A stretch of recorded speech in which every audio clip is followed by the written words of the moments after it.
कान्हा जी अपनी गाय को चरा रहे थे। तभी वहां पर उनका दोस्त सुदामा आता है और कहता है कि चलो हम गेंद से खेलते हैं। और कान्हा जी और सभी लोग मिलकर गेंद से खेलते हैं और शाम हो जाती है। सभी लोग अपनी गाय को लेकर घर की ओर जाने लगते हैं, पर सुदामा की गाय पीछे यमुना का पानी पीने रह जाती है। सुदामा सुबह देखते हैं कि उनकी गाय तो मर गई है। वह जोर जोर से रोने लगते हैं और गांव में सभी लोग परेशान हो जाते हैं। पर तभी कान्हा जी वहां आते हैं और गाय को प्यार से सहलाते हैं और गाय ठीक हो जाती है। पर कान्हा जी को पता चल जाता है कि इस गाय को कालिया नाग का जहर चढ़ा था। कान्हा जी और उनके दोस्त आज फिर गेंद से खेल रहे थे और कान्हा जी जानबूझकर गेंद को यमुना में डाल देते हैं।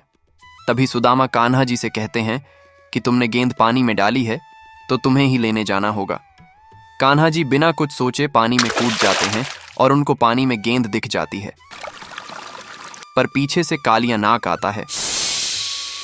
कान्हा जी और कालिया नाग के बीच जमकर युद्ध होता है और कान्हा जी कालिया नाग को हरा देते हैं। कान्हा जी कालिया नाग के सर पर खड़े होकर बाहर आते हैं और अपनी बांसुरी बजाते हैं। बाहर सभी लोग बहुत ही खुश हो जाते हैं। फिर कान्हा जी बाहर आकर कालिया नाग को यमुना से चले जाने को कहते हैं और सभी लोग अपनी गाय को घर लेकर आते हैं।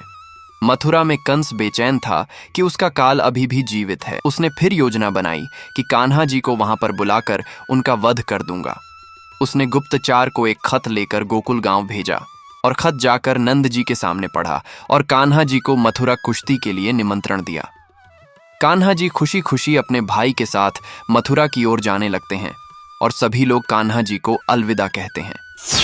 कान्हा जी को जैसे ही वहां देखते हैं तो सभी लोग हैरान हो जाते हैं। कान्हा जी कुश्ती के मैदान में उतरते हैं और उनके सामने एक पहलवान आता है। दोनों के बीच धमाकेदार कुश्ती होती है और कान्हा जी उस पहलवान को पटक देते हैं। कान्हा जी ऐसे करके कई सारे पहलवानों को पटक देते हैं। फिर कान्हा जी कंस से कहते हैं कि तुम कैसे राजा हो जो मासूम लोगों को भेज रहे हो? अगर हिम्मत है तो तुम आओ मैदान में। फिर कंस और कान्हा जी मैदान में आमने सामने आते हैं और दोनों के बीच जमकर लड़ाई होती है। कंस अपने जादू शस्त्र से वार करने लगता है, पर कान्हा जी अपना सुदर्शन चक्र निकालते हैं और कंस का वध कर देते हैं। ये सब देखकर देवता भी कान्हा जी के ऊपर फूल बरसाते हैं। फिर कान्हा जी देवकी जी और वासुदेव जी को काल कोठरी से बाहर निकालते हैं और उनका राज्याभिषेक करते हैं। फिर भी कान्हा जी के लिए किसी ने लाइक और सब्सक्राइब नहीं किया।